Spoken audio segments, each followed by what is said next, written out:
Welcome to the Digging Deep ATVMX Podcast with your host, hailing from Kokona, Wisconsin, riding a CST Tires SSI decals traveling back Yamaha YFC 450R, four-time ATV Motocross National Champion, number 25, Cody Jensen.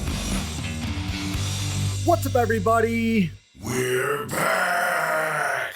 Welcome to the latest edition of the Digging Deep ATVMX Podcast, episode 176 of the Digging Deep ATVMX Podcast, presented by our title sponsor, CST Tires, in stock and available for purchase today at shop.csttires.com. I'm your host, Cody Jensen, saying hello to our nearly 300,000 monthly Digging Deep listeners in all 151 countries in which you are listening, and this is our Digging Deep Ironman race review show. Muddy Creek is coming in hot. Ironman's Round 3 gave us so much to talk about, and with Tennessee right around the corner, we've got no time to waste. But first, let's quickly shout out all of our incredible partners. CST Tires, go to shop.csttires.com today. Yamaha, thanks to Blue Crew. Thanks to SSI Decals, Valvoline, DID Racing Chain, Launderville Steel Enterprises and Concrete Supply, DP Brakes, and Ultimate Poly Products. UPP Racing, our choice when it comes to case savers, chain sliders, intake manifolds, and more. Use discount code DIGGINGDEEP15 at uppracing.com. Support all the great companies that support us, and for any products that fall through the cracks, click that Rocky Mountain ATVMC banner on our website. We both know both you and your machine can always use a little TLC. No matter what off-road gear and parts you need, Rocky Mountain ATVMC has you covered. But before you buy, simply click that Rocky Mountain ATVMC banner on our website. By using our specific link, we get a percentage of what you buy on the back end, enabling you to help us out while purchasing the parts you need anyway.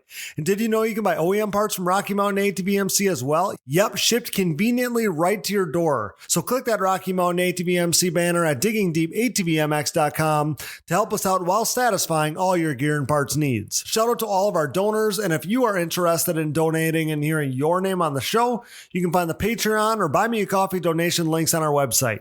Major thanks to all who have donated, of course. Now, if you can't donate, but you still want to help us out, you can leave us a rating or a review on iTunes and Spotify because that helps us out a bunch too. Now, it's showtime. The 30-second board is up, it's sideways, and the gate is down. Time to dig deep. Let's go! All right, guys, the ATV Nationals headed back to Ironman. We saw some killer racing, and I've been chomping at the bit to talk about it here on the Digging Deep ATVMX Podcast, and the band is back together to break it all down. Brought to you by SSI Decals and their industry-leading graphics, decals, and vinyl wraps. We welcome back Mr. Brian Jenkins, Mr. Wheels Up, to the podcast. Welcome back to the show, pal. Thank you so much, Cody. Great to be here. I feel like you said, the band's back together. I'm ready to get the jam together and going. Awesome, man. Yeah, excited for it. And brought to you by, and making his triumphant return, I should say, because he missed the last one. So making his triumphant return after a week off, brought to you by Rocky Mountain ATVMC. Click the banner at diggingdeepatvmx.com for all your gear and parts needs. It's Mr. Billy Cottage. Billy, welcome back to the show, buddy. We missed you last time out. Yeah, glad to be back. I had to use that, vacation time, see time away. Well, like I said, PTO time. You had a killer. You had a killer reason to miss it last time, and pretty funny because it was right about April Fool's time, right? Yes. And you had everybody thinking that the Weenan Motorsports YFZ was a April Fool's joke, and it absolutely was not, and that was perfectly played. Yeah, I actually text Brian and I'm like, should I post this because it's April Fool's? And he was like, that would you say something like that's really mean, but yes. Pretty much. Then I love how you followed it up later and you're like, you guys thought it was an April Fool's joke. But yeah, right. Yeah. So did you get any laps spun on that thing so far? Yeah, I the first time I took it out, it was so muddy. So I just rode around a little bit, but the last time I went out, the track was prime. There's a little track by me. There's like no jumps on it, but it's enough to make you tired and practice some turns and, things. And yeah, it was fun. It's going to take me a little while. I'm not used to the YFZ stuff. And you have some YFZ experience, but I mean, I still think of you as a TRX guy. Yeah. I don't know. I rode Thomas's probably 8-9 times, something like that. Yeah. I thought that was cool. You know, we've been talking all spring or late winter about you wanting your own quad. So to pull that off and finally made it happen. Hopefully to see at some races, that'll be cool. Mm-hmm. And Brian, you know, we were both at the National this weekend. We were there. You know, I was able to take in a bunch of the racing, ton of great action, and I'm sure you did the same. Tell me about your weekend a little bit, pal, at Ironman, and how'd the racing go for you? You know, I had a great time. First, let me say, you know, that was my first time getting a race this year. Mm-hmm. I was super excited to get there. The roads were a little bit better to travel on the way there. It seemed like, you know, the potholes didn't jump out as bad as normal. So that was a good thing. Classic Indiana. Yep. Yeah. The weather was great, other than a little, you know, like we talked about the rain on Friday, which I will take. I was really busy though. Like there was a lot of things I wanted to do more of, but this weekend with being the first race there and trying to, you know, navigate getting kind of like a routine figured out that works for everything I got to take care of, like with the WMX. And then I had that whole shot award, that whole shot award that like, it was killer. It went over so well. And I'm so thankful for everybody that helped out with that. Awesome. Vinny Marinucci and then Ernie and Tina Powers for making that possible, and everybody behind me on that. But yeah, it was hard trying to fit all that in and also put it in place and communicate to coordinate with everybody so that they could participate with what was going on. Because I'm really one of the biggest things that I wanted to do this weekend, and I didn't get to talk to everybody, was to be able for us to self-promote and talk to everybody about it. You know, like we're seeing it in Supercross where they're bringing in outside sponsors, like because of Mookie and his background, they got Bass Pro Shops and like 511 tactical gear and stuff like that. So I really wanted to try and get with the WMX girls and especially Pro-Am guys to help and just kind of motivate those guys and enlighten them that how many possibilities are out there that we can take advantage of. We just need them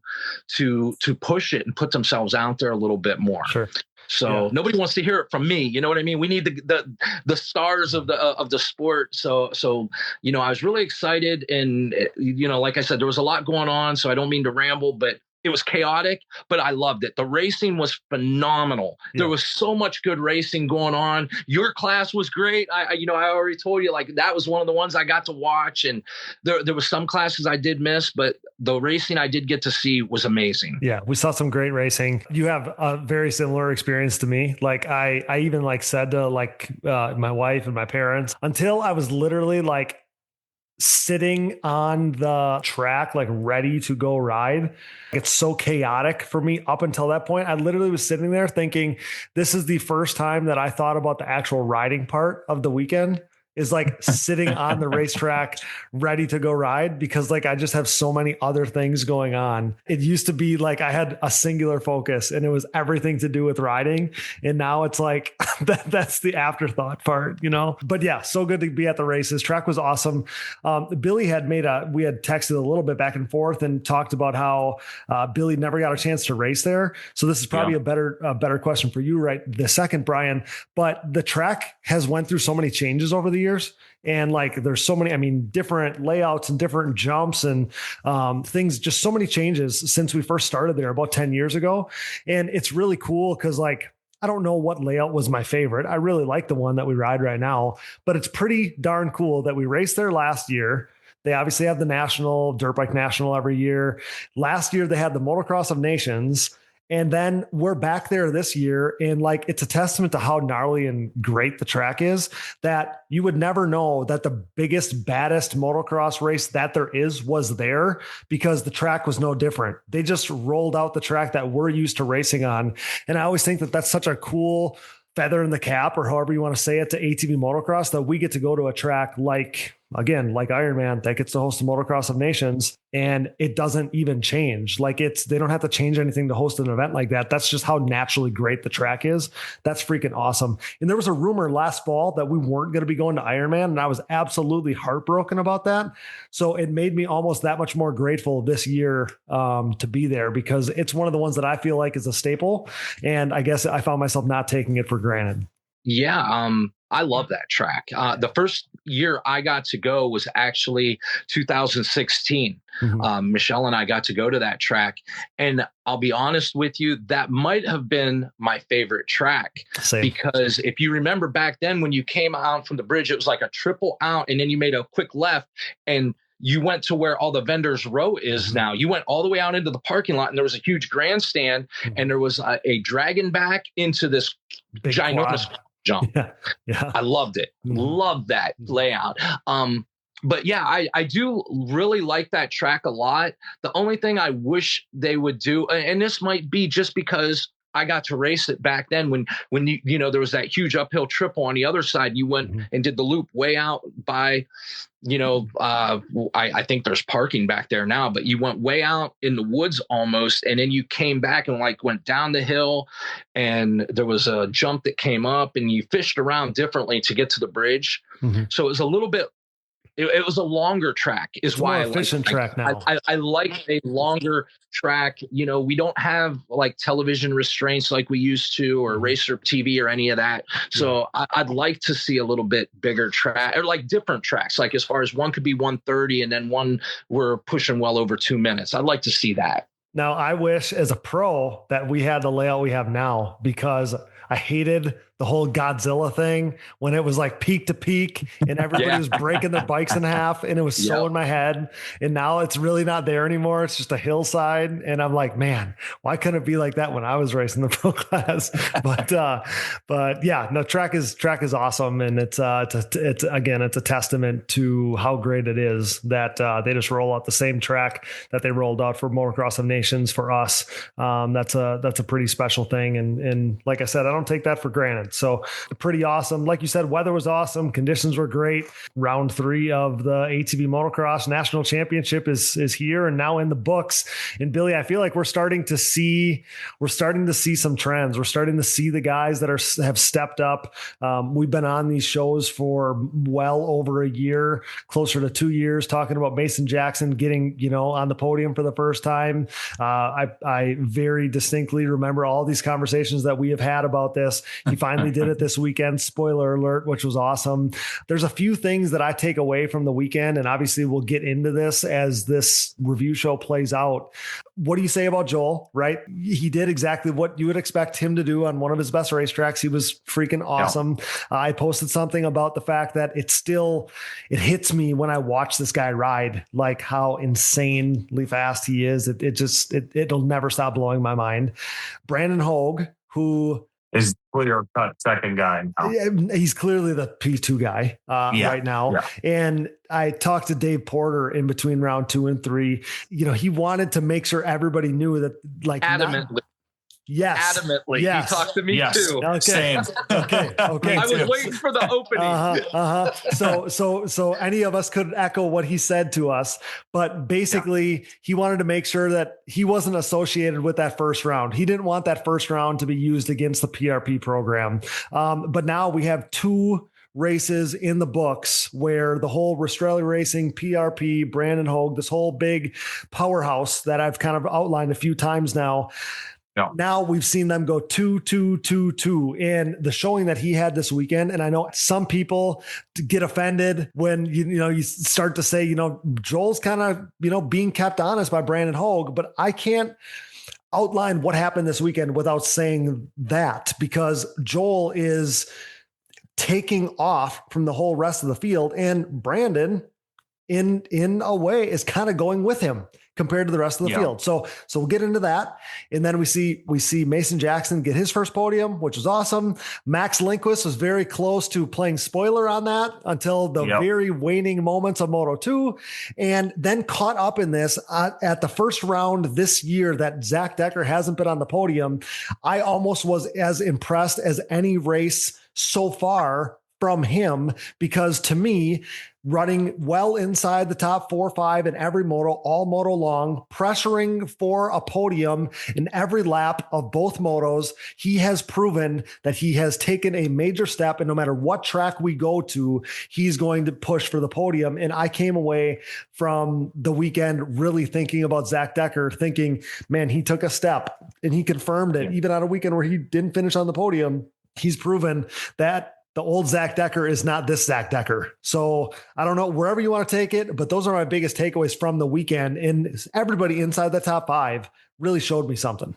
Yeah. And I like for Zach, I like now that this was what we had talked about, the first 2 tracks being outliers. Now we're on a hard pack, fast track, something that, everybody's been saying, like, okay, Zach's home track advantage or the sand advantage. Here we go. He proved he's still just as fast, on that track. That's the hard pack fast, where we knew that some of the other guys would be very fast on because they've proven it in years past. And Zach, I'm with you. I think he really took a step forward that, just I think in confidence in himself and showing himself that those weren't flukes. He's there to stay. He charged the entire time. He rode great, I thought. So, I mean, I'm really happy for him. I'm happy, like you said, I got the takeaway that I got from Brandon was it reminded me of Bryce Ford at first, when, initially he was a little bit back from like Joel and Chad. And then he slowly, inched up on that gap and then, turned into what it was. So I seen glimpses of that or remnants is what I would call it, of watching him keep him honest, like you said. So, yeah, those guys were great. Mason Jackson, can't say enough. So happy for him. We've been talking about it. We've been calling it. We've been waiting for it. And he finally had some things, go his way that he got on that podium. So very happy to see that as well. And the rest of the guys, I mean, obviously all these guys were flying around that track. Everybody was doing all the jumps. There was nobody there that didn't belong. Dude, that's the pace. And Billy, I'll let you outline this too, but that top 5 pace, every one of those dudes, like it was insane. And I'm watching these guys, race around this racetrack. I'm like, how is anybody supposed to do anything with any of them inside the top 5? They're all like perfect. Like watching some of the sections they were putting together, man, and at a pace so fast, and then still dicing it up with each other. The battle for 3rd, 4th, 5th was the battle to watch. Basically in both motos, really in that second moto though. It was incredible racing. It was must see. Even watching the, live stream of it, that battle was cool. And, but like you said, both motos, but that second moto, them boys were dicing it up there. And, it was fun to watch because, Joel's out there and then Hoagie's in second, and it's cool to watch them and see the difference, from lap to lap and things like that. But watching the battles are what's fun. And I was talking to my dad, and we need more of the battles. And I'm like, if there's ever any hope of getting TV again, that's what we need. That's what makes it entertaining. Them guys all being the same speed. It's really, really fun to watch. Who's going to make a mistake? Who does which section perfect? Who, that's what I enjoy. 100%. That's what made that battle in the second moto for 3rd, 4th, 5th so captivating, because it was the tiniest mistakes were the difference in how it was all going to shake out. So let's get up to speed to that point. So qualifying kind of goes chalk, right? Joel, Brandon, Zach, Mason, Max Lindquist, 1, 2, 3, 4, 5. So the big 5 is top 5 in qualifying. And going into that Moto 1, again, Moto 2 is probably where we saw the very best racing, but Moto 1 was good as well. Joel Hetrick gets the whole shot. He's followed by Noah Arnold, Max Lindquist, Brandon Hoag, and Mason Jackson. That was your top 5. Brandon Hoag quickly moved into the second place spot, but already Joel had kind of gotten a gap there early in that moto, as he likes to do. Max Lindquist moved into 3rd, Mason Jackson 4th, and Zach Decker 5th. And that's kind of how those guys would stay. That being said, we did see some battles as this moto played out. Heartbreaker for Noah Arnold, who looked like lost a rear tire. Looked like he lost a rear tire, had to come in. They got it changed, and then he, puts down some good laps there. But it was fun to watch him on that opening lap run behind Joel Hetrick, and a heartbreaker as the moto played out there. I found myself thinking he must not run tire balls. And I figured that everybody in the pro class would be running tire balls at this point, but Noah must not have tire balls, because you can run. Would work still. There's times when you can pop a rear tire with tire balls in there and you barely know you even have a flat. So yeah, heartbreaker there for Noah, but he'd make up for it on Sunday. But yeah, heartbreaker in that first moto. Brandon Hoag was able to stay with Joel early in this moto. Midway through the moto, it was only a couple to a few seconds that he was off Joel. At this point, Zach Decker made a hard push for fourth. He was running fifth, made a hard push for fourth. Wouldn't quite end up getting there. So at the finish of that first moto, it was Joel Hetrick, Brandon Hoag, Max Lindquist, and then a little bit of a gap back to Mason Jackson and Zach Decker. So that's how the first moto played out there. Then moto 2, this was, like I said, we've kind of talked about it already, but this was a fun one. Joel Hetrick, he gets to the first corner first, goes a little wide at first. And honestly, as I'm watching this play out, I'm thinking like Brandon looked like he got the start, looked like he got the jump. I thought Brandon was going to get the whole shot. And Joel put the power to the ground, inches out in front of Brandon, runs it in a little deep, and Mason Jackson is able to dance around the first corner right on the inside, Brian. And he ends up, in there. Yeah, he ends up taking that whole shot, the pole position into that first lap. And that was pretty cool to see, Brian. And honestly, instantly I'm thinking, and right before the motos, I had posted, this might be the day where Mason Jackson gets his first podium. He's been so close. We know he's healing up, all the things. And instantly I'm thinking, man, I would love for that to age well right here. And he sure set himself up for a good moto there with that whole shot in moto 2. He played that out perfectly, like you said, because through that first turn, he wasn't the first guy there. Those two were dicing it up, playing with each other, and they both kind of drifted out into where it was watered a little bit more, it looked like. Mm-hmm. And Mason was able to get that drive because he used that little fringe and he got just enough to edge out. And I mean, that it was perfect timing. I mean, that was really cool to see. Mm-hmm. And I first thing I thought of was like, okay, cool. If somebody else is out front here, how long can he stay out front? And will that keep everybody together? Mm-hmm. Because I just like to see that pack close and the racing being able to take place. So I just thought if somebody's there that, Joel's dicing it up or protecting lines, it's just going to play out that much longer that everybody's close and tight. And that builds excitement for them because they think, okay, he's right there, or, these guys are all tight. I'm going to stick with them and see where it plays out.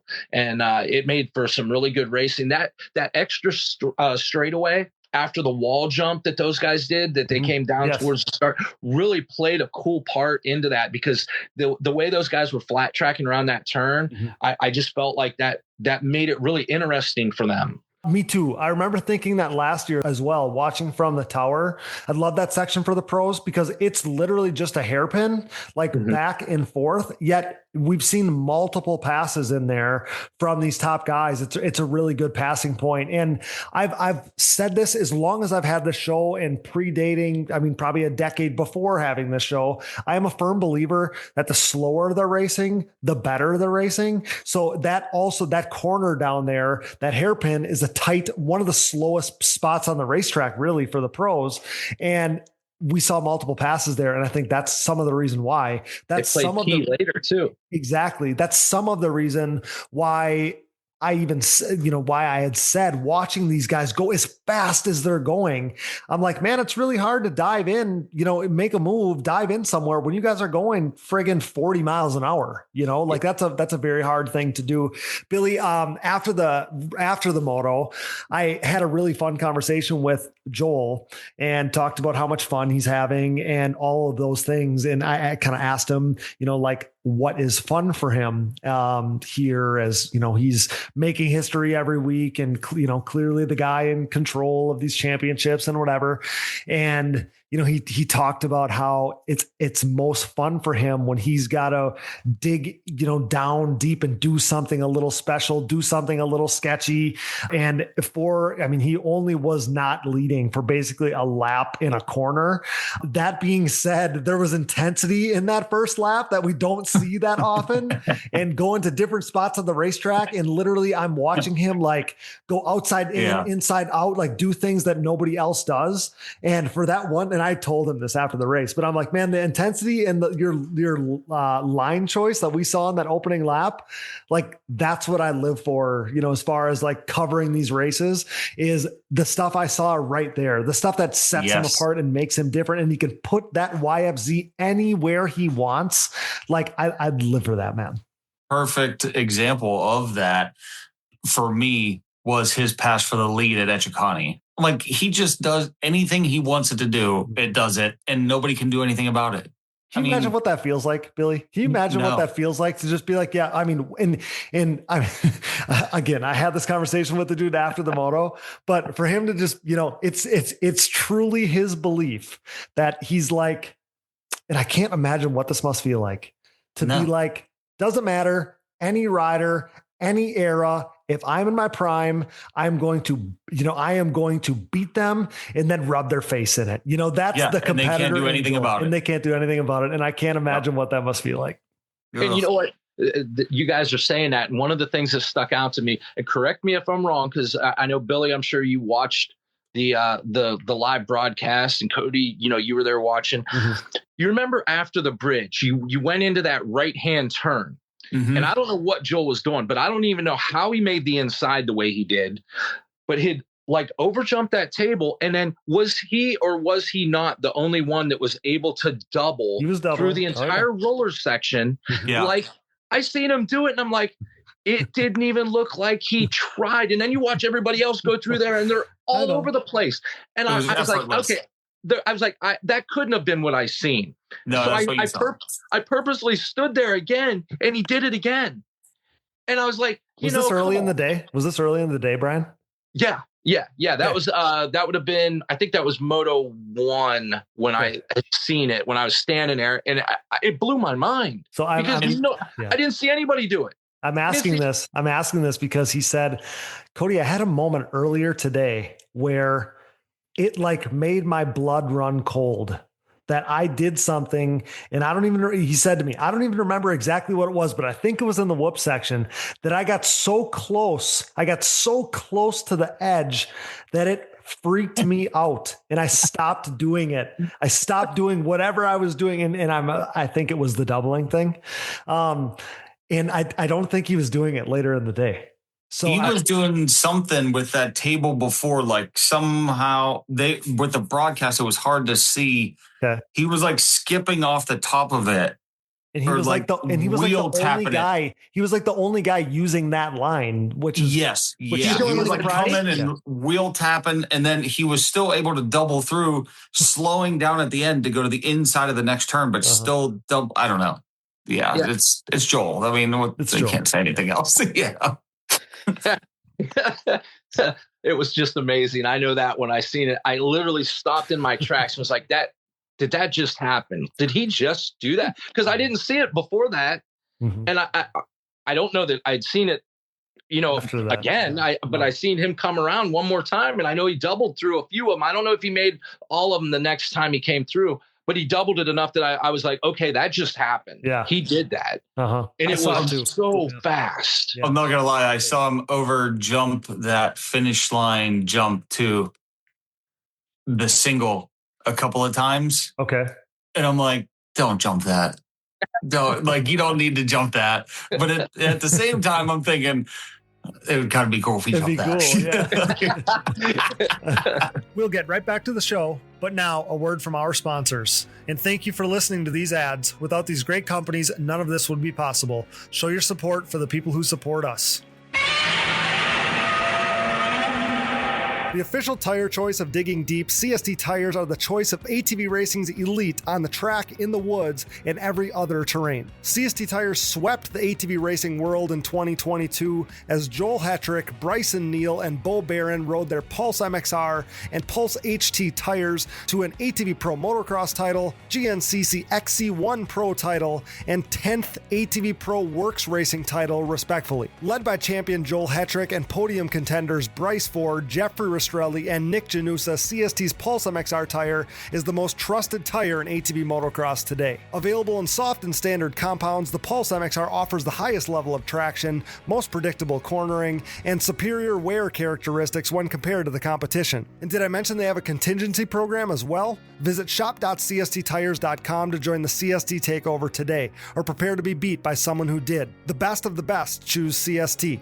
Do you? You know we're Team Blue Crew here at the Digging Deep ATVMX Podcast, as the Yamaha YFZ450R is the official ATV of Digging Deep. In a move started by 8-time ATVMX Pro Class National Champion Chad Wienen, who with his next championship will become the winningest champion in ATV motocross history, we are living in ATV racing's YFZ 450R era. Alongside Wienen, 7-time GNCC XC1 Pro ATV National Champion Walker Fowler welcomed a pair of new champions to the Yamaha Champions Club, as the podium-proven Yamaha YFZ 450R proved to be the winning choice for Joel Hetrick and Bryson Neal. This unprecedented success for the YFZ 450R, its unrivaled quality and performance, and the clear fact that Yamaha is the leading OEM supporter of ATV racing has resulted in a complete Yamaha takeover within the sport quad market. Evident by the continuation of Yamaha's Blue Crew Racer Support Program, Yamaha riders will once again cash in on payout and prize opportunities in 2023, including a chance to win a brand new YFZ 450R. For more info, head over to YamahaBlueCrew.com. Follow Yamaha Outdoors, as well as the new Blue Crew official channel on social media, and check out Yamaha's full proven off-road lineup at YamahaOutdoors.com today. SSI Decals, your way. SSI Decals sets the standard with the best looking decals, graphics kits, and vinyl wraps in the industry. Established in 1947, SSI took shape as an offshoot of their parent company by doing a little work for local pro Chad Wienen. Nearly 2 decades later, and fueled by a passion for ATVs, the company has flourished into one of ATV Moto's most recognized brands. From ATV Motocross, SSI has expanded into graphics and design work for top racers in GNCC, Works Racing, Pro Motocross and Supercross, Off-Road, and more, headlined by 8-time world champion top fuel drag racer Clay Millican. Whether your project is big or small, SSI Decals will make your identity stick. Get started today at SSIDecals.com and use code DIGGINGDEEP10 for 10% off at checkout. Things are about to get sick. The Digging Deep ATVMX podcast is brought to you in part by DID and their wide range of championship-winning chains. From the street to the track and everywhere in between, DID chains are designed to give you the optimal riding experience with great performance and increased chain life. Consistent to the core, pick up your box of reliability today. DID, what drives you? It was fun to hear him talk about like the things that excite him. Yeah. You know, after 6 titles and chasing, all the records he's chasing at this point, that was fun. Kind of like I was outlining before about how it blows my mind how fast the guy can ride. It blows my mind at times how normal he is, and he's just like, he has these conversations like we're having them now, and he loves talking about racing, and he's just like, after the moto, he's just like sitting there and basically everybody's gone and it's just him and I, and it's like, we're talking about life, but we're talking about the motos, and we're talking about, the kids riding on Friday and the whole deal. It's just, I was gonna say, I don't know if it happened, but he was nervous, excited about his daughter riding. And it happened. It happened. Did it happen? It happened. I wasn't sure for a lap. Yep. Okay. Yep. So yeah, he had a lot going on this weekend, but the dude is amazing. So Joel made the pass for the lead there. Like I said, beginning of the second lap, and then shortly thereafter, Brandon did as well. Both of those guys then in the laps that followed, both Brandon and Joel were running very similar lap times. They kept lowering their pace. They got down to, I think, 139.8. Both of them did. And so the faster each of them went, the other one kind of matched it. And Joel was able to slowly chip away and build that 1 to 2 to 3 to 4 second lead. But the race to watch was that, like we already said, that battle for third, fourth, fifth was absolutely incredible with Mason Jackson, Zach Decker, and Max Lindquist. Max Lindquist didn't get the whole shot in the second moto that he did in the first one. And that's one of the parts that made it so interesting, because as Mason Jackson and Zach Decker are kind of battling, Max Lindquist is slowly inching up, and you could see it coming. You could see this 3-way battle, basically with a podium hanging in the balance for all 3 of them coming as this moto played out. And that's what made it so fun. Max eventually gets there, and Zach Decker makes a very small mistake. And that's why I said the smallest, the slightest, the smallest of mistakes is all it took. Max Lindquist gets to fourth. And that was about when 2 laps to go, the 2 lap to go board came out. And as quickly as he got into fourth, and it looked like he was maybe going to spoil the podium for Mason Jackson, it was all for naught. A mistake in that hairpin corner that Brian already gave us the precursor to. That little mistake ended Max's run at a podium there. But that battle for third, fourth, fifth was absolutely captivating. And Brian, you can take it from there on what you saw with that mistake from Max. But that was awesome to see. Yeah, it caught me by surprise, but I was all excited about what was going on because I'm trying to calculate in my head, like, oh my gosh, what's this going to do to the overall? Like, who's going to be wearing? I was trying to figure that out, and because if any of one of them guys would have shuffled as well. But yeah, when Max caught up, I thought, oh, this is going to be all the way to the line. We're going to see just banging and stuff happening, and that little spin out occurred, and I'm like, oh my God, he's got to like take the biggest deep breath and think, okay, we're good. Just send it, bring it home. But I felt bad for Max because he had done all that work to get there. Exactly. That's what I was going to say is in my mind, I was like so let down because awesome story, no matter which one got the podium, but I was like let down for him. Like if I was him and I battled, because again, they're all going so fast. They're basically going the same speed to make up, 3, 4, 5 seconds like he did. Was like a lifetime on that racetrack with the same pace being ran by everybody. So he gets there, he gets into fourth. It's all right in front of him. It's going to be storybook how the day goes for him. And then it's not, I just, I felt the heaviness like it was myself. But one thing I do want to say about that, because, Max has had this, I think that he kind of is upset about it, where we said he had a slow start or it's just said about him having a slow start and he gets better as the season goes on. We can lay that to rest because that guy, he put it together. Like you said, he dieseled through. It kind of reminded me of a Chad like ride that he was chipping away, putting in the work. He made it there. I mean, he put the work in, he got there. So there is no doubt, like Max is here to stay. He made up all that time, pulled those guys in and was right there. Without that mistake, he's right where he wanted to be and he earned it. Like he put the work in. I was sitting there with 2 laps to go thinking he's the favorite to be on the podium right now. He put together such an impressive moto. Like he wasn't standing up on the podium at the end, but super impressive. Shocker, Brian, that Max Lindquist looked like Chad Wienen. Shocker there. The other thing, though, you could make arguments for every one of those 3, 4, 5 guys as to how impressive that second moto was for them, because we already talked about Max.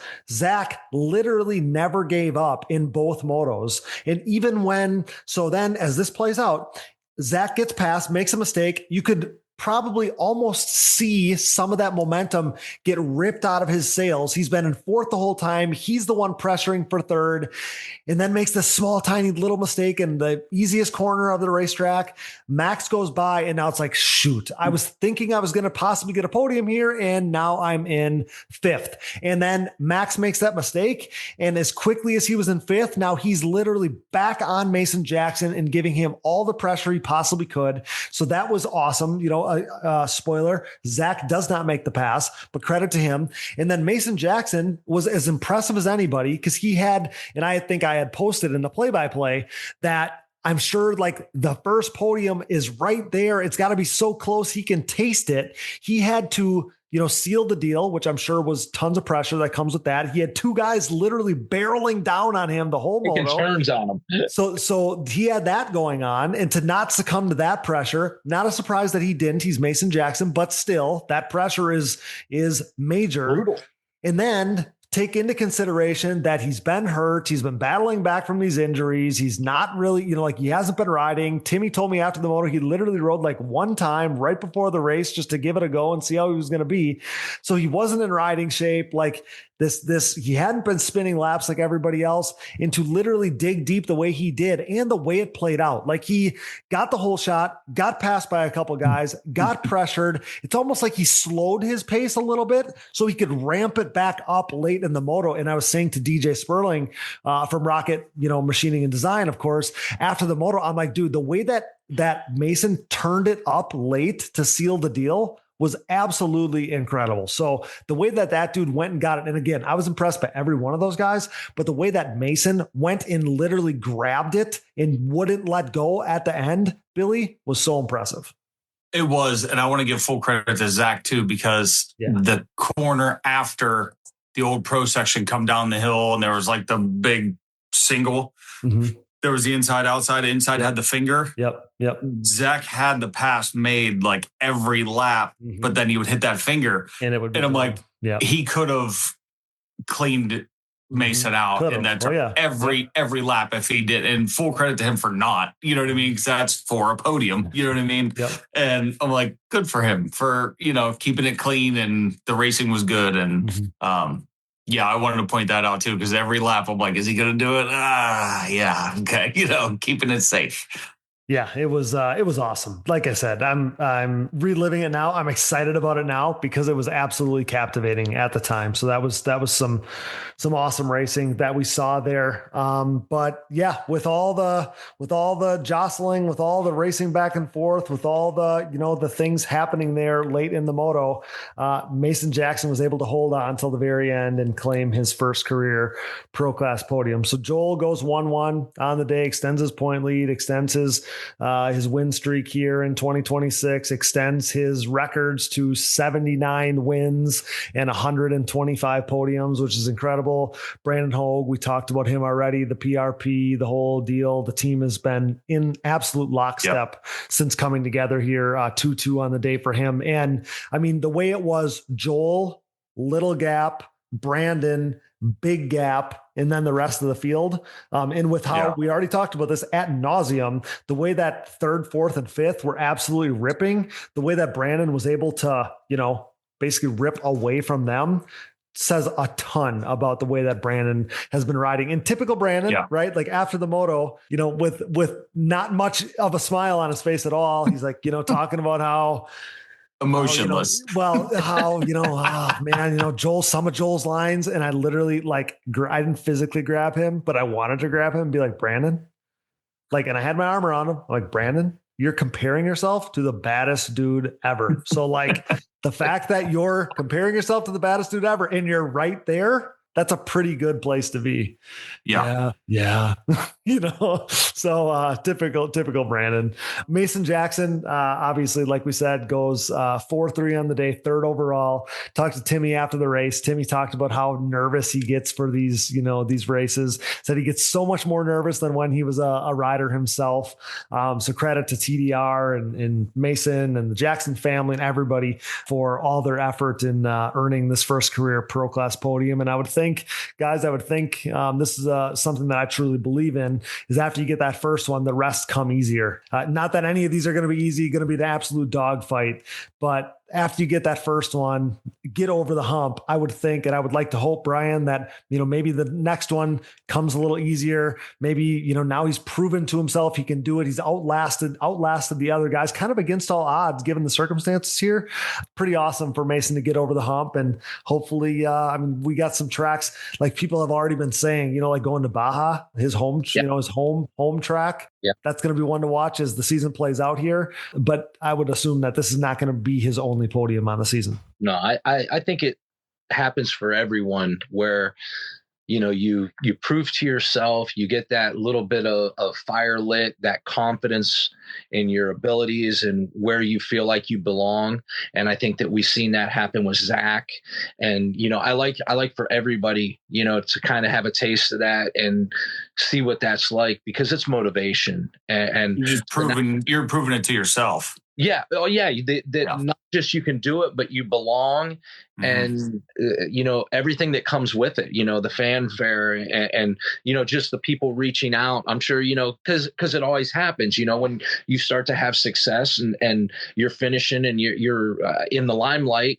A lot of people, feel compelled at that point to reach out more than they normally would to just make sure to give you that little extra incentive, hey, you're doing great. Love to see it, and it does. It's a driving force. And I'm not saying that when you're not doing as well, but it seems like the more successful you get, the more backing you have with that. So, I'm excited for him, and I'm really happy that he finally got that. We've been talking about it. We've been hoping for it. So here it is. So now I'm excited to see where he takes it and how much drive that gives to him.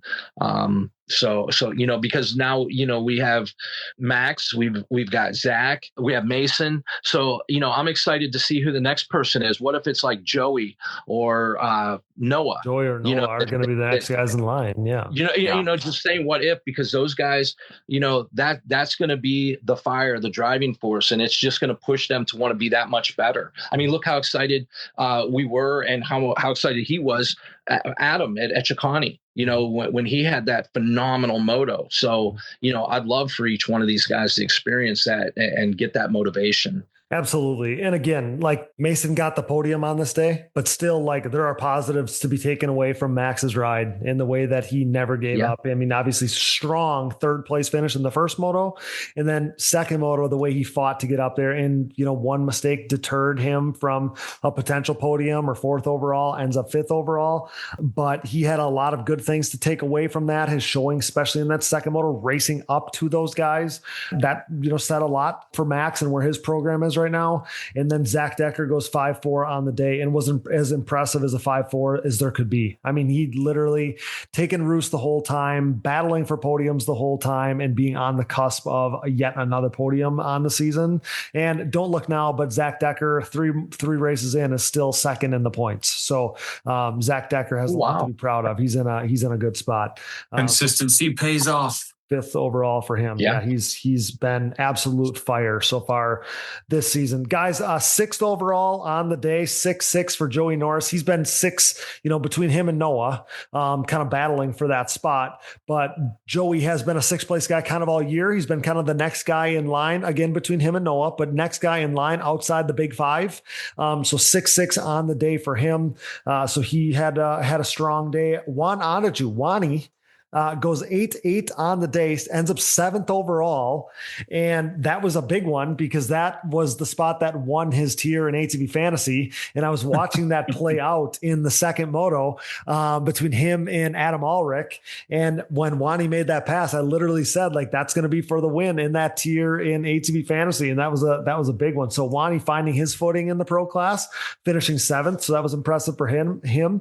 Adam Ulrich finishes eighth overall, goes 7-9 on the day. That 7 in the first moto was super impressive. So he continues to show impressive signs there, like Brian was just talking about with that Chicani as well. So another good showing for Adam Ulrich.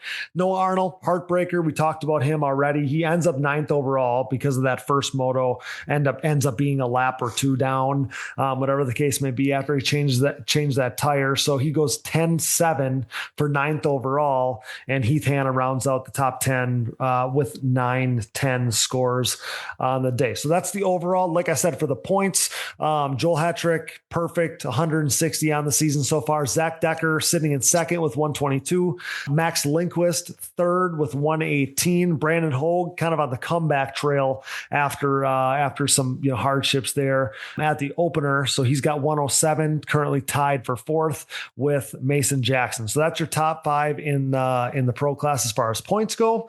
And guys, some other fun classes that we had going on this weekend. The Pro-Am class, Noah Arnold goes 1-1 on Sunday in Pro-Am. Joey Norris goes 2-2. There was some fun battles going on there. Inside the top three in the Pro-Am class, Juan Ondichu goes 4-3. He ends up on the podium in the Pro-Am class. So that was good for all three of those guys. And Noah Arnold, pretty decisive. It was decisive. Like, he had to pass Joey in the second moto. He earned that one. Yeah. That was impressive. And that should be fun as the season plays out here.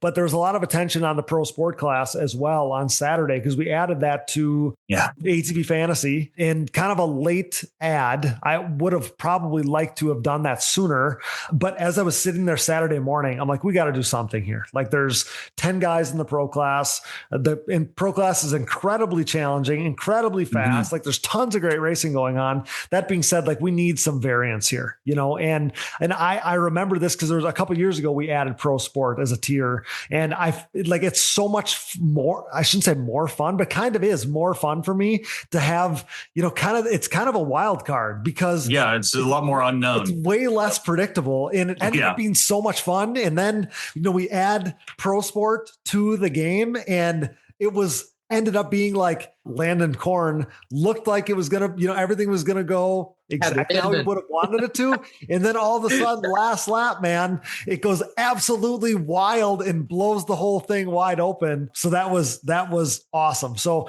for those who don't know, Landon Korn basically, he leads all the first moto, wins first moto, leads all the second moto until the white flag comes out. And I believe they gave the white flag 2 times. I could hear them on the radio saying, hey, this is a 5-lap race. No, it's a 6-lap race. So as the white flag comes out the second time with 1 lap truly to go, Landon gets on the gas and literally pops a master clip on his chain and boom, race is over. He was putting together a perfect day.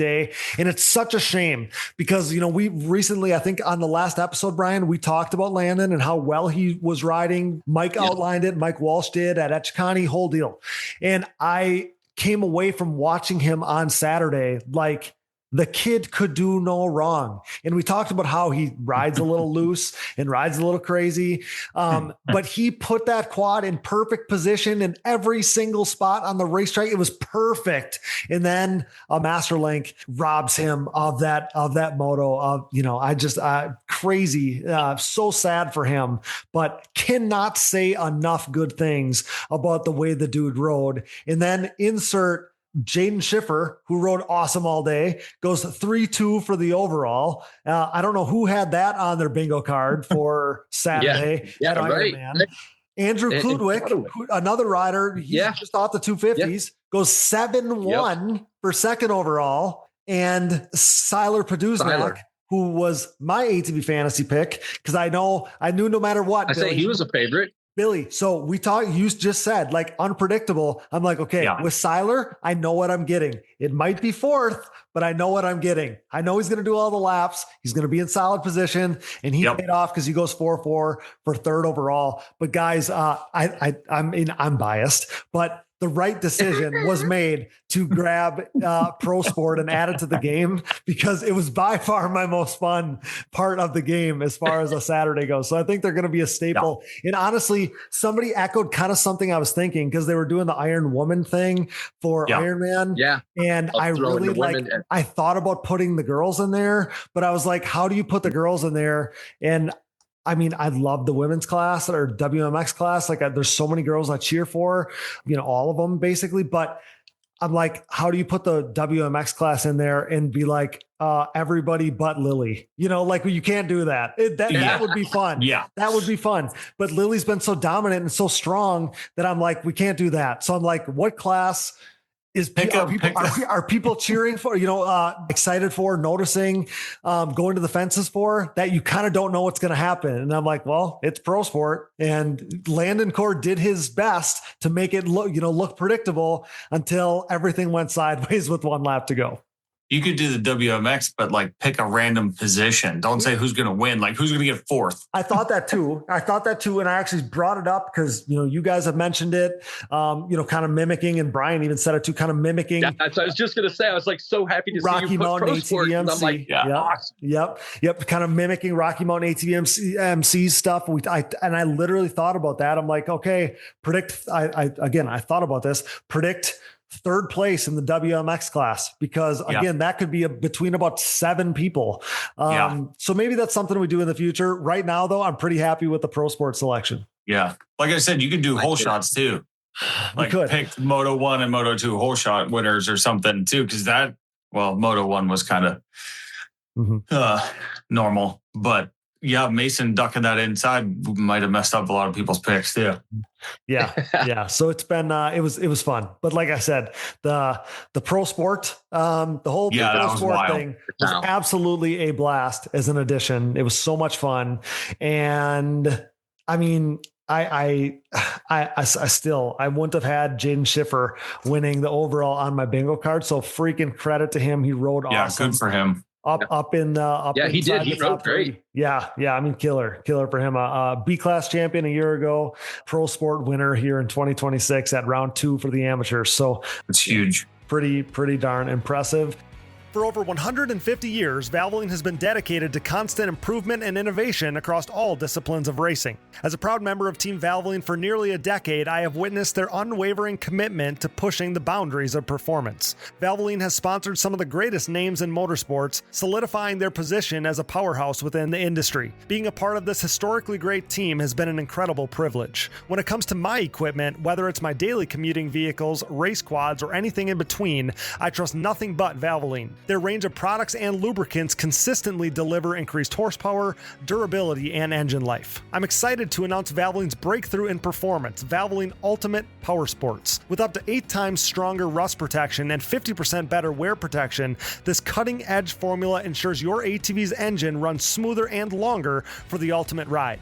Tackle rugged terrains with confidence knowing your ATV's engine is equipped with the best protection available. Ready to experience the next level of performance? Head over to shop.valvolineglobal.com and use code DIGGINGDEEP10 at checkout to unlock an exclusive 10% off on your purchase. Don't miss out on this limited time offer to enhance your ATV's performance with Valvoline's Ultimate Power Sports engine oil.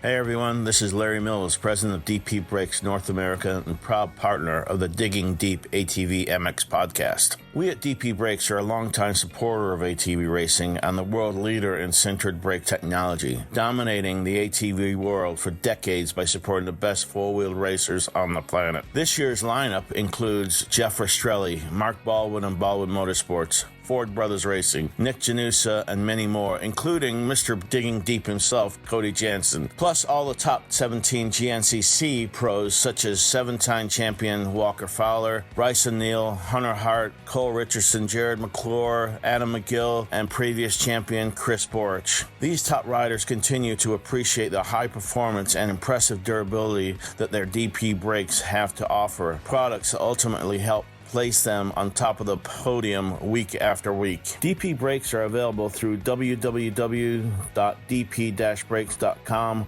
or you can purchase them through your local Parts Unlimited stocking dealer, or you can even message us, myself, Larry Mills, or DP Brakes on Instagram or Facebook. And if you have any questions about product or sponsorship support, please ask us. We are waiting for you. Join the best ATV riders in the world equipped with DP brakes, and have a great year, everyone. Headlined by the 4130 Chromoly, Launderville Steel and Concrete Supply is a full-service steel supplier of new and surplus steel, aluminum, and stainless steel products. This racing family-owned full metal service center and concrete product supplier comes with over 30 years of experience serving the entire United States from their central Midwest location. As the #1 choice for nationwide shipments and with available next-day delivery in select areas, LSE has you covered near or far. 4130 is not just the chromoly tubing and plate used in the building of chassis for an array of motorsports applications, but it is also the name of the newest addition to the pro paddock with riders Jaden JJ Launderville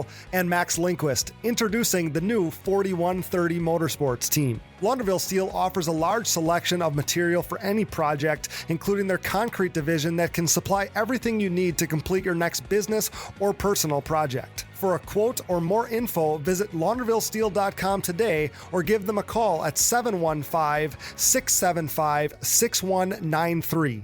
That's 715-675-6193. With the desire to keep you in the race, Ultimate Poly Products offers the Ultimate Protection Collection of case savers, chain sliders, intake manifolds, and more. Founded on quality in 1998, this family-owned and operated business produces products created by racers for racers. These industry-leading products are proudly made and manufactured in the USA, with their case savers being made of the highest quality American-made polyurethane on the market and designed to completely conform to your engine case to help prevent case damage from a thrown chain, because no one wants to be a spectator on race day. Join top pro riders like Bryson Neal, Walker Fowler, John Glotta Jr., Adam McGill, Cole Richardson, and more by using UPP Racing products. Use discount code DIGGINGDEEP15 at uppracing.com to save on your next order. Ultimate Poly Products, made to last longer so you can ride more. Thanks for listening, and remember to support our partners. Now back to the show. And Brian, you know what time of the show it is now as we shift our gears. We kind of just mentioned Lily to the WMX class. She put together another killer weekend. Yeah, WMX class. I was really excited because obviously this is the first one I get to watch in person now this year.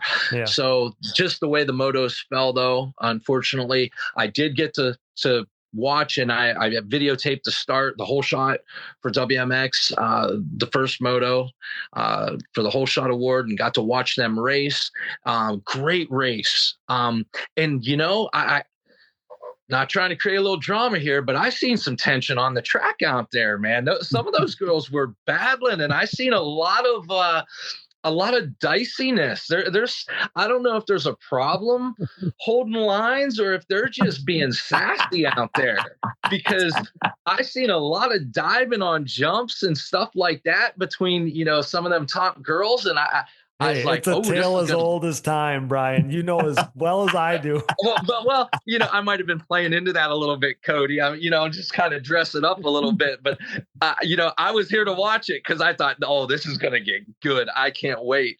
So, yeah, it was really dicey, like second through probably like the sixth area. There was some dicing going on, and there was some battling, and it was funny because they were actually holding each other up. The pack stayed really close because the girls weren't just like racing forward, but they were actually, dicing at each other and going for each other. So, but there was some great racing that did go on. I wasn't sure Lily was going to grab that whole shot, actually, that Moto 1, because Shelby came up from the outside and put it right beside her there. Like, I felt like if she'd have stayed on and hooked that fringe with the inside of her tire, that she might have had that line to get through first. So, that was interesting. It wasn't quite cut and dry like everybody thought it would be. Mm-hmm. So, but Lily obviously got out to the whole shot Moto 1 that I seen and put on a little bit of a show and started gapping the girls. The rest of them, they put on a really good battle between like Tegan, Shelby Cabrando. Is it Lane or Laney? Yeah, Lane. Lane is the way that I've been hearing it said. But I was going to ask you to tell me about her a little bit, because we know she's a works racing, the works racing champion girl. But she's been in the mix so far. Yes. No, she's been riding phenomenal. Tell me about her, because awesome addition to the class so far. She really is. And I really want to get a chance to go and sit down with her and actually talk to her a little bit. But that first moto, I know she ended up making a pass and getting up into second, I believe it was. And she stayed there. Like, she created a little bit of a gap between herself and the girls battling for, third through sixth area, and rode really strong. Like, she looked really good, was a solid rider. I was really impressed. Like I said, I really haven't had the opportunity to sit down and talk to her. I'm hoping that at Muddy Creek, I can find the time to get over there and introduce myself and maybe just get a chance to chat a little bit, because from what I've seen, she's a great addition. Yeah. She's a works champion out there, does very well, races with the guys as well, I believe. So yeah, she's an interesting character and a great addition to this class. India is on the rebound too. I know she's on the mend. She looked really good out there. She seems to be getting speed back and doing really well. Mm-hmm. So there's a lot of girls. Olivia was another one that I know she's still on the mend. She's still, getting some speed back and kind of getting her feet underneath her. Maybe her, because she hasn't been able to ride, that her endurance isn't where it needs to be yet. Mm-hmm. But like, there's a lot of those girls that have the potential to really get up there and make it a class that I know right now Lily has a little bit of separation, but it could be second through eighth is a great battle in that class if a few of these girls continue to heal up and put the charge on that I've seen. Yeah, you're exactly right. We saw it at Chicani. We saw it again this weekend. There was some jostling. Like, it was not, like cut and dry.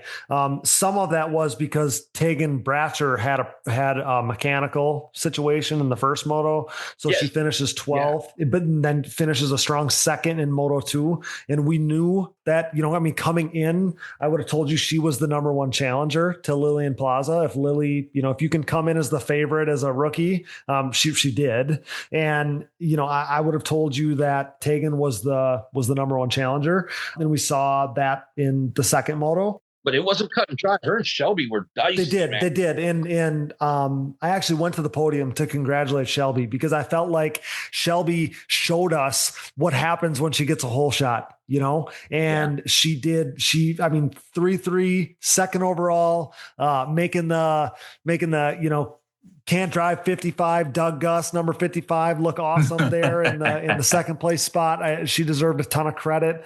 And then Lane Fryer finishes 2-4 for third. The other one I was going to ask about, Brian, is tell me about Gracie Lundry. Who is that? That's another girl from, out west area. Yeah. Cause it's Midwest Missouri, area, right? It's Missouri, right?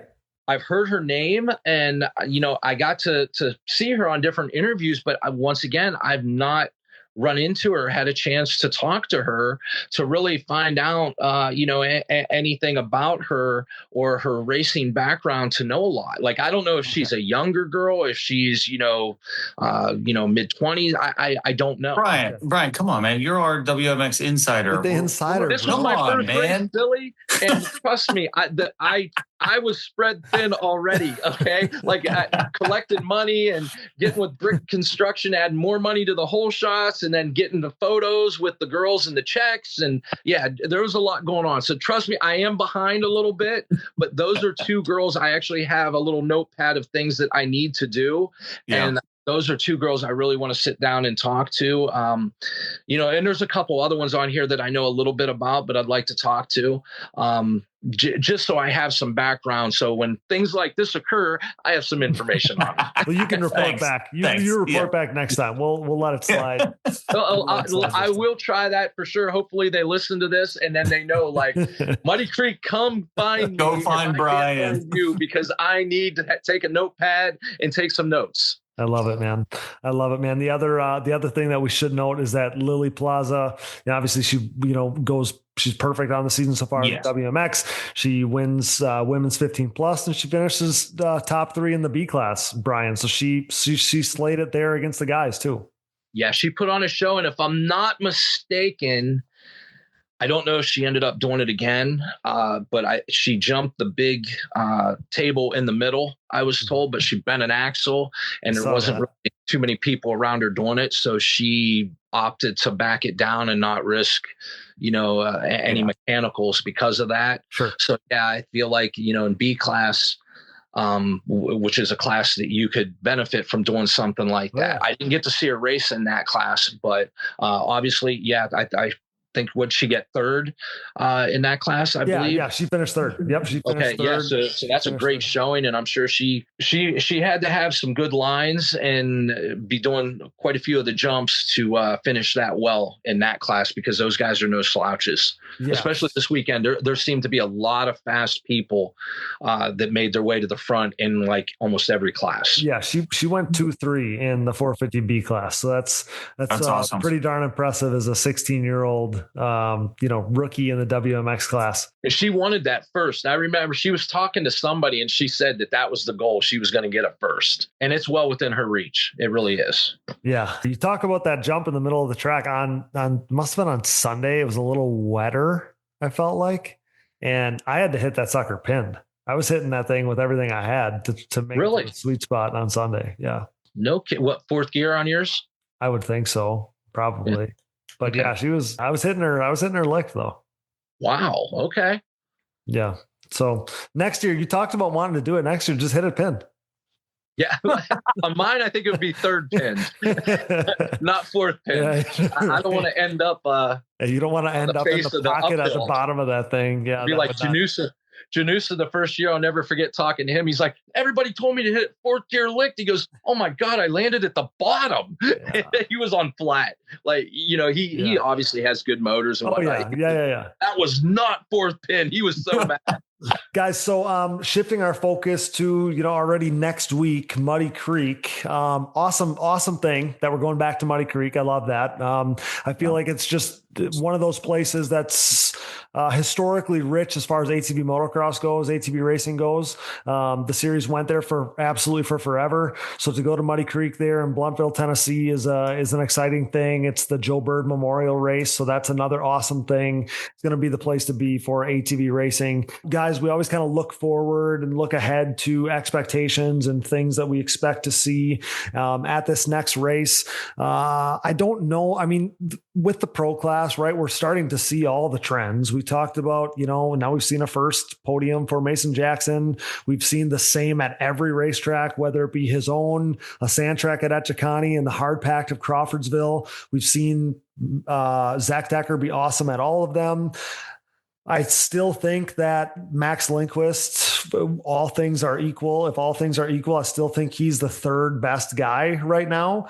And we've seen, we've talked ad nauseum about Brandon Hoag, where he's at, and Joel Hetrick. So going to Muddy Creek, I mean, there's a lot of things that are the same as Ironman, where we just were, especially as far as like the strengths and hard packed riders preferring, those conditions, those types of things. So we know what to expect from Joel. I would think we can sit here and say we know what to expect from Brandon. As we look ahead to Muddy Creek, do you guys got any expectations? We can start with Billy. Do we got any expectations, things that you want to do for your SSI Stamp It segment? I know I'm putting this on you right now, and I guess we don't need to keep it to the pro class either. That being said, do you have anything that you're looking forward to as far as what we might learn at Muddy Creek? I don't think. I mean, I think it's going to be a lot of the same as Ironman because the track being the same. I am thinking it's going to be Joel, Brandon, and Decker on the podium. I think he's going to come back after this one. He rode really good. Yeah. I think he's going to be back on the podium. And I think that battle 4th, 5th, 6th between Mason Jackson, Max, and Noah is going to be back up there. I think that's going to be the one to watch. Noah has been, he's gaining steam, finding his footing in the pro class, all those things. Honestly, Sunday, between, what in a potential battle between Noah and Joey Norris, Joey Norris being the defending Pro-Am champ, Noah Arnold, his lifelong buddy and rival, kind of following in his footsteps in a way, wanting to dethrone Joey. I mean, that could be a really fun battle to watch on Sunday in the Pro-Am class between those two, kind of the 1A, 1B guys there in Pro-Am. That could be fun. Yeah. But yeah, I think that we could see some really good racing there. Muddy Creek always makes for good racing. It does. Yeah. So what about you, Brian? What do you got? Okay, my take is you've got a few riders now I feel like are going to be really motivated. I feel like Max probably feels like he had one slip through his fingers. Oh, yeah. I think Mason got a taste of being on that podium and wants it. And I think that Noah has a little bit of redemption that he probably wants because of that pro race. And I think that Noah found something in setup because I think you've seen it on Sunday. There was a change. I talked to him at Briarcliff. And he said as much, that they found something. So I'm real interested now with that motivation and with what went down on Sunday and him, being out there to do all the laps, if he doesn't come in with a little bit of newfound motivation and confidence. So, those three riders, I'm not going to disagree with Billy. It's going to be a lot of, the norm, but I'm also going to keep a very close eye on those three riders because I think they probably are going to be very motivated. So if there's any fireworks that's going to come from anywhere, I think it's going to be those three that could create them just because they want to have a little redemption or something to prove coming back. And Muddy Creek, Muddy Creek's one of those tracks that I don't want to say that I dislike it, but it's Muddy Creek. There's nothing ever crazy there unless they finally groom in like that uphill triple that we used to have to be done.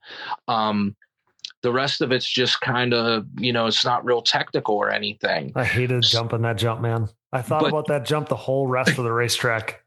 But with that being said, for some reason, I've always had pretty good results there. So I have to have it as like one of my favorites. But I do wish that, like I've said in previous, conversations and podcasts, I wish we had almost like a riders council, that when we go to tracks like this and Buds and some of the tracks that have the jumps that we can obviously do, and they just don't make the face right to do it. I hope that we go there and they give us a track that we're capable of, if the guys that are capable are able to do everything there. It's a great show. There was multiple times that we went to Muddy Creek when that big triple was there. And again, we hit it every year that we could hit it. But there was multiple times that I'm like, just don't build the face up.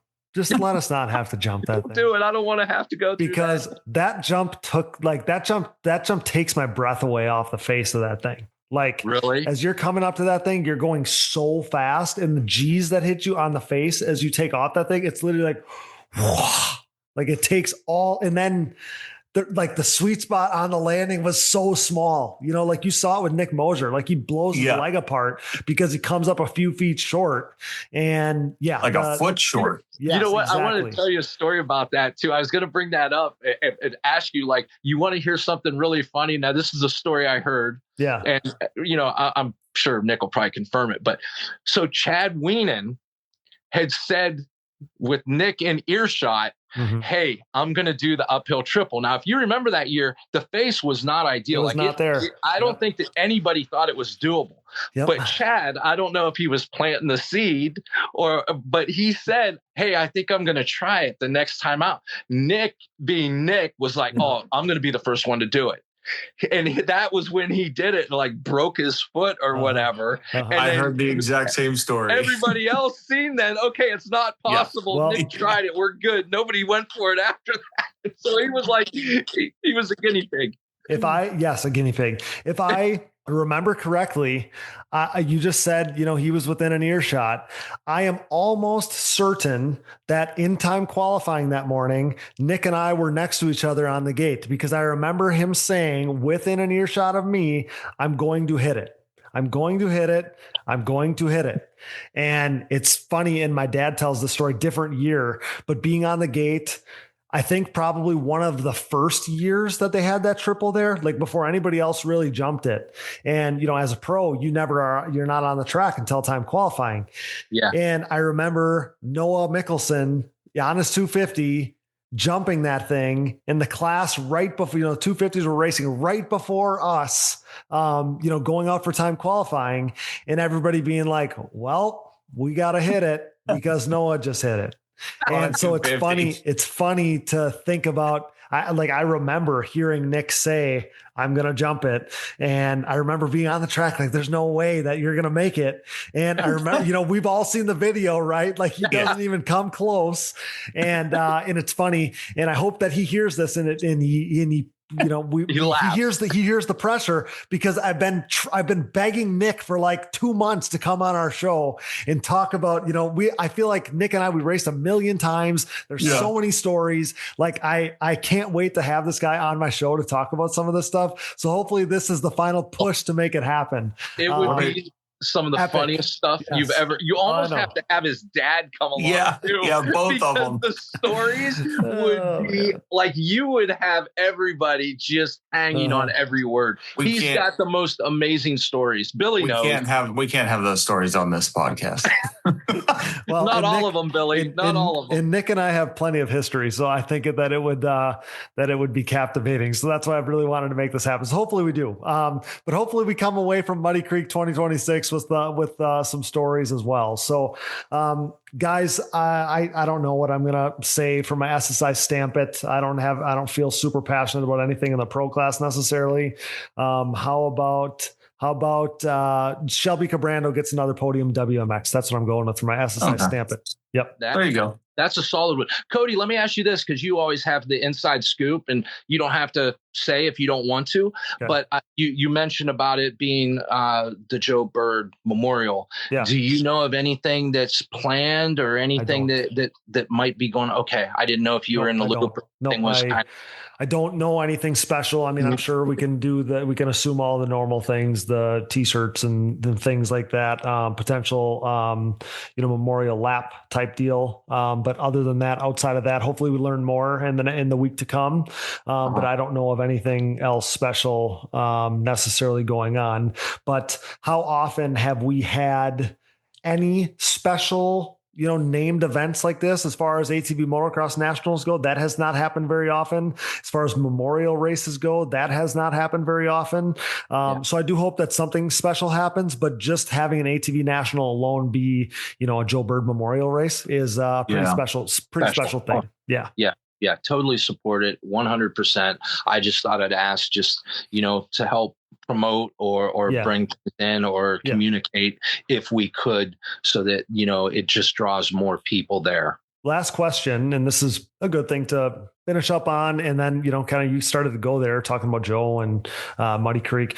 Do you have a favorite Muddy Creek memory? Like as even watching pro races, something for yourself? Do you have a favorite memory there at all? Oh, either of you? Billy, you go first. I got to think. I know, I'm thinking too. How many times did you race at Muddy Creek, Billy? 4. Okay. I think 4. That's when you wrecked the Cowie? Yeah. I crashed the Cowie and bit my tongue off. Yeah, I remember that. Yep. There was a pro section at one point that was like staggered doubles, and then a 180 with a step up to go before that big uphill. And I remember I was transferring. You did it with Thomas. Yeah, and Thomas sent Todd over there to watch, and I was transferring that, and I ended up crashing. You got it like clean once or twice, though, right? Yeah, and then it was really hard because I didn't have the guts to try and quad the whole thing. And I remember I crashed, and Tom was like, "You okay?" And I'm like, "Yeah." Tell Thomas to just jump the whole damn thing. And Thomas jumped it once. He was like, "I'm not doing that during the moto." Like, I'm done with that. Yeah, I remember that. I remember a lot of now this is going way back. Yeah. But I remember a lot of the families getting together at night for like fires and just, bench racing at Muddy Creek back in the day. I remember being with Billy's family and Cusimano's and Mosier's, and, there was a lot of good times that we had at that track that wasn't necessarily on track moments from back in the day. You know what? I will say one of my favorite on track moments, and it did happen at Muddy Creek, was because I don't know that anybody else has ever done it, but Michelle and I were on the track at the same time with staggered classes. Sure. That we each won our class, and then went on to the end of the year. We both won championships as husband and wife. That's awesome. And Muddy Creek was the first time we shared an interview on stage together because they were staggered classes, and they were like, just both of you come up because this is going to be, obviously. Yeah. And so that was, I have pictures of that. And that was a really cool moment that happened, that her and I got to experience. That's a cool memory right there. That's a really cool one. Yeah. So what year would that have been? I want to say that might have been 2016, 17 area, because I can tell you this, it was when I met Robert Nagy, happened to be standing there, and it was a moment I recognized in the moment, like, hey, this has not been done before. This is something I think that's really special. Yeah. And I started asking people, I was like, does anybody have a camera that, or their phone that they could take pictures and then send to me? Because, like, I'd really like to have some keepsake moments of this, because I I think this is special. And he took pictures, a bunch of pictures for me, and then sent them to me that I have, like I'm being interviewed and she's totally goofing behind me and just having a blast. Like awesome. we had a good time though. It was really cool. So I'll say on track moment and podium interview. That was one of the coolest things that ever happened. And that happened there. That's awesome. Yeah, that's awesome. Well, hopefully some more, notable things happen at Muddy Creek 2026. I'm sure inevitably they will, and we'll be here to talk about them here. I'm sure it's going to feel like tomorrow because these weeks just, they just blur together. They just race by. But life is so busy and traveling, going to these races and all the things. I appreciate you guys making time for another week of talking about the races here. The time flies by so fast when we're talking about these races. I absolutely love it. You guys are just awesome on the show every time. And, Brian, great job this past weekend. I know you had a little get off. I'm glad you're all right and good and primed to go, do something special at Muddy Creek. And Billy, you got the YFZ rolling. I'm looking forward to seeing you at some races this summer. I can't wait for that. And, the season, it always goes so fast. Like we're 3 races in already. A third of the season for the pros is over. It's going to, kind of be gone before we know it. So I'm here cherishing it. I'm trying to, hold on to it while it's here. And I guess I can't wait for the races ahead to talk about the racing and all the things that happened. And honestly, if it's anything like Ironman, we have a lot to look forward to. You're not going to Muddy Creek, correct? I don't know. I'd like to. We'll see. If you're not going to go, happy birthday. Thank you. Appreciate it. But I've been loosely planning on it. So we'll see how it goes. I love Muddy Creek as a TT guy, growing up a TT guy, I always just loved the thought of Muddy Creek. I love hard pack stuff. For whatever reason, when I was a kid, like Muddy Creek was just one of those tracks that, like as a kid in Wisconsin, I'm like, man, that's one of the tracks I really want to go to. Then should I say this? Maybe I shouldn't. But then when you go there, you're like, man, this is it. But yeah, I think it's really special that they're doing the Joe Bird Memorial thing, and that's another reason why I wanted to be there and not miss it. So we'll see how it all plays out. But yeah, excited for Muddy Creek. And like I said, if it's anything like we saw this past weekend, we're in store for some more good racing and some more unpredictable things going on. And I guess the only thing that we can say for sure is that we'll be back here talking about it in a couple of weeks' time. I can't wait. I like it. Awesome, boys. Well, again, thanks for everything. I appreciate you guys so much. I love having you. I love these conversations so much, and stay safe and all the things in the next couple of weeks here. And we'll be back in a very short period of time to talk about Muddy Creek. I love it. Thanks so much. I appreciate the opportunity and the chance to get to talk about everything, from the weekend, and thank everyone and just say how much of a good time it was. Like I said, you've always said a bunch of good conversations come out of this, and we get better each time, I feel like. So looking forward to it. Yeah, I agree. Always good times, and I've known both of you guys forever, so it's nice catching up every time we get to talk about racing, and it's kind of like we're hanging out. Right. Yeah, it is. That's what I always think, because I hope that the listener feels like they're just hanging around, talking shop, talking ATV racing with us. So that's the experience I hope that we're giving our listeners. So guys, I can't thank you enough again. Thanks so much for making the time. Look forward to doing it some more. And for Billy Cottage, Brian Jenkins, I'm Cody Jansen. Thanks to all of our sponsors. These guys came to us tonight courtesy of SSI Decals and Rocky Mountain ATVMC. And with that, we're going to sign off on our Ironman review show here on the Digging Deep ATVMX podcast. We'll be back in a couple of weeks to talk about Muddy Creek. Thanks so much, guys. Have a good night. Have a good night. Good night. See you guys. Boom. Let's go racing at the Joe Bird Memorial Race at legendary Muddy Creek. Major thanks to both Billy Cottage and Brian Jenkins for joining the show again this week as this week's featured guests. Thanks to producer Dallas Jansen, my brother, for all his hard work. Thanks to my wife, Brooke, and thanks to AMA officials Joe Messina and Harv Whipple. Thanks to all of our donors, and a special shout out and thank you to Motomom's Designs for doing all of our shooting at the races. Appreciate that so much, Megan. Thanks to all of our partners, CST Tires. Go to shop.csttires.com today. Yamaha, thanks to Blue Crew. Thanks to SSI Decals, Valvoline, Marine, DID Racing Chain, Launderville Steel Enterprises and Concrete Supply, DP Brakes and Ultimate Poly Products, UPP Racing. Use discount code DiggingDeep15 at uppracing.com. Support the brands that support our show, and don't forget to use those codes to save.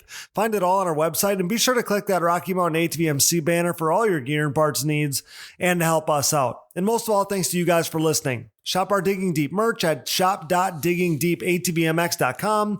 Find all things Digging Deep ATV Fantasy related at atvfantasy.com. Congrats to our lone round 3 winner, Mark Fetchner. Leave us a voicemail and we'll play it on the show, 920-569-3519. If you're looking for another easy way to help support us, visit our website and click the Patreon or Buy Me a Coffee buttons. This allows you to set up a one-time or monthly contribution to support our efforts. Follow the show on social media, Digging Deep ATVMX Podcast, and myself, Cody Jansen, for additional content coverage and more fun stuff as the 2026 season is in full swing. You can find us on Apple Podcasts, Google Podcasts, Amazon Podcasts, Spotify, YouTube, and more. Wherever you find podcasts, you will find the Digging Deep ATVMX Podcast. All episodes, additional podcast providers, sponsor links, and discount codes, show merchandise, fantasy info, and more can all be found on our website, diggingdeepatvmx.com. So check that out today.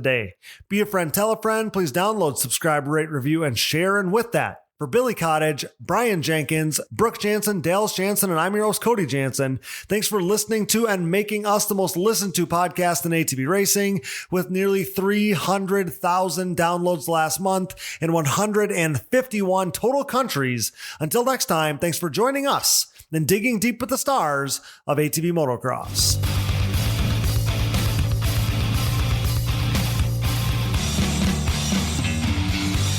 Things are crashing and burning here at the Digging Deep podcast, much like the Titanic.